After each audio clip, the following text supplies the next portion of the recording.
सो यारो कैसे हो। तो फाइनली हमें कल कुछ तो अच्छा देखने को मिला। मतलब पिछले कुछ दिनों से शी हल्क और अभी आदि पुरुष को देखने के बाद मैं तो पर्सनली क्वालिटी कंटेंट की उम्मीद ही खो चुका था। लेकिन तभी ब्लैक पैंथर वकांडा फॉरएवर का ऑफिशियल ट्रेलर मूवी से सिर्फ 1 महीने पहले ही सही लेकिन फाइनली रिलीज हो गया है, जिसे देखकर एकदम मजे आ गए। अब मैं चाहता तो था कि आदि पुरुष का भी टीजर का ब्रेकडाउन करूं, लेकिन तभी मैंने सोचा किसी चीज के बारे में बुरा बोलने से अच्छा उसे इग्नोर ही कर दो तो ही सही है। सो अब बिना किसी देरी के जल्दी से वीडियो शुरू करते हैं।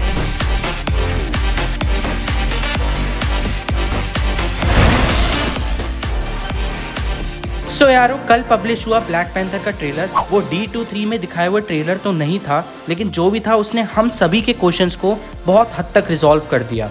सो ट्रेलर बेसिकली शुरू होता है हमारे ब्लैक पैंथर के फ्यूनरल से, जिसके ही अगले सीन में हमें नेमोर कुछ अपने एशियन गॉड्स का स्केच बनाते हुए दिखता है। और मुझे ये बंदा अभी से ही MCU का आने वाला one of the badass character लग रहा है। ये एक राजा है, इनफैक्ट अपने लोगों के लिए तो गॉड है, जो कि आगे जाके एम्बागो भी बताता है। ये एक फाइटर है और एक आर्टिस्ट भी है, मतलब कोई तो चीज़ छोड़ दो।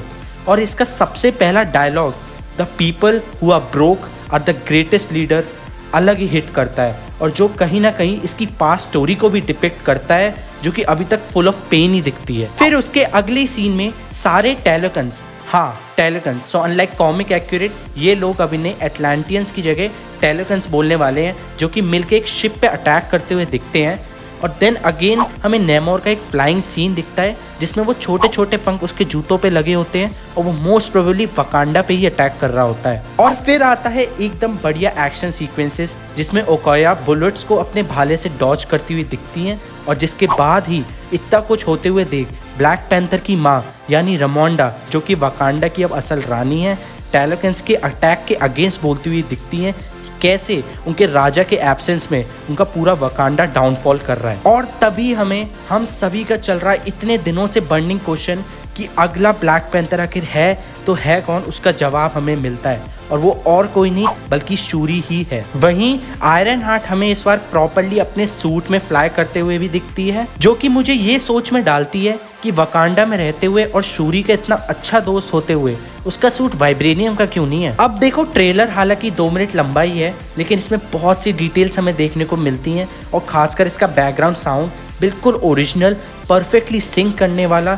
इसकी धीरे धीरे इंटेंसिटी बढ़ती रहती है और फिर मेन सीन्स पे एकदम से शांत, जो कि डेफिनेटली गूज़बम्स देती है और इस ट्रेलर को ओवरऑल बहुत सॉलिड बनाती है। अब मैं पर्सनली ये बताऊं कि मुझे मूवी में ओवरऑल होते हुए क्या दिखता है, वो ये है कि हमें अभी तक मूवी का मेन विलन जो है वो दिखाया ही नहीं गया है। अब देखो तेनोजी उर्ता, जो कि नेमोर का रोल प्ले कर रहे हैं, उन्होंने खुद ये मीडिया में कहा था कि उनका जो कैरेक्टर है वो असल में एक एंटी विलन ही है।